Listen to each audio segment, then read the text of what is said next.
2015-2020 еллар аралыгында башкарылган эшләр төп докладчы чыгышында яңгырады. Булар коллектив килешүләре нигезендә санаторий курортларга путевкалар, процентсыз максатчан заемнар, хезмәтне саклауга зур игътибар бирелә. Быел 6 башлангыч оешмаларда махсус кешеләрне билгеләп 40 сәгатьлек программа буенча укытканнар. В нашем районе насчитывается... Безнең районда дәүләт учреждениеләренең 14 профсоюз оешмасы бар һәм аларда 532 профсоюз әгъзасы исәпләнә. и общественного обслуживания.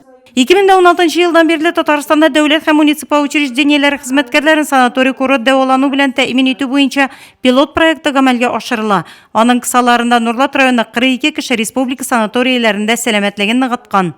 Основная цель профсоюза... Безнең дәүләт учреждениеләре һәм иҗтимагый хезмәт күрсәтү профсоюз оешмаларының максаты хезмәткәрләрнең социаль хезмәт хокукларын яклау.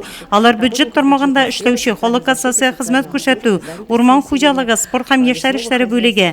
Сораулар бик күп. Алар хезмәт хокукларын саклау һәм күтәрү, эшләүче кешегә гарантияле өстәмәле ташламалар бирү. Киңәшмәдә 31-нче хисап сайлау республика конференциясенә делегат сайланды. Алда тагында актив эшләргә дигән бурыч куелды.